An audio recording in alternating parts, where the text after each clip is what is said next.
Rabbit Conservation Academy and Learning Center, or Rabbit Cow for short. And this is a picture of last summer. These are our summer workers in front of our high-tunnel greenhouse in the back. I don't know if you can see it in this lighting, but there's our solar furnace, which we'll be talking about in just a second. So, Rabbit Cow operates a summer learning gardens program, which is for youth ages 14 to 17 in the rural northern Minnesota area. And we work with youth on service learning projects to get them on pathways to higher education and jobs. So we do many different projects from renewable energy, food production, construction, forestry, just to name a few. And so this is a high-tunnel greenhouse that's 35 by 50 that they built, and the solar furnace they built as well. And they are reimbursed through REMSET, the Rural Minnesota Concentrated Employment Program. So me being AmeriCorps and them being a wage, they make more money than I do. So first of all, where are we? We operate at Camp Rapidu, which is on Highway 39 of the Chippewa National Forest, 6 miles south of Black Duck. And Camp Rapidu is the most historically complete and accurate CCC camp in the nation. And it was Roosevelt's CCC program, the Civilian Conservation Corps, that was the most successful part of his New Deal. And so that camp is where we operate. And the CCC was big on getting young people to work, giving them marketable skills, and working on school retention. And so that's what we do too, continuing that legacy. We have 100% high school retention, and we try to give kids marketable job skills.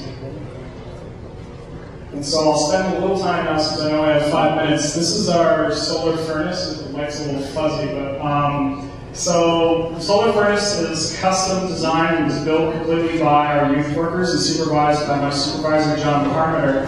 And the basic idea of it is a passive system, and the history behind it is that in 2009, CERTS, the Clean Energy Resource Teams, was interested in how we work with renewable energy and kids, and they said we want to sponsor a solar panel design contest with high schoolers. And we thought, great, let's do it. So they gave us a grant, and then REAL, the Rural Renewable Energy Alliance, said, well, we can get you the glass, and we'll offer our expertise as judges. And so we advertised, and a bunch of high schools in the area competed, Bemidji, Cass Lake, Black Duck, and it was 4 high school seniors from Black Duck who won. And so the basic idea, the glass is from REAL, and then it's in a 2x8 frame. And you have, the glass is 6 feet, 6 inches high by 4 feet wide. And then you have aluminum sided insulation with 25 feet of black painted aluminum dryer conduit.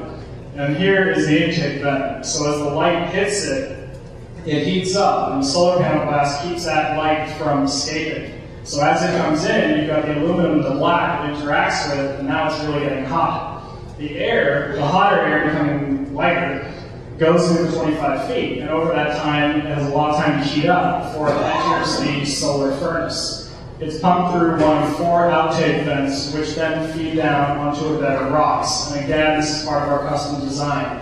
The idea is that since it's a passive system, the heat that is pumped in during the day, the bed of rocks acts to retain and radiate that heat overnight when the outtake vents are closed.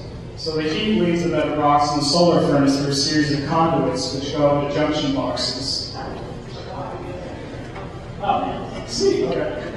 So the conduits are buried underneath the greenhouse, and then they're insulated. Next one, please. And then they end in a U. Next one.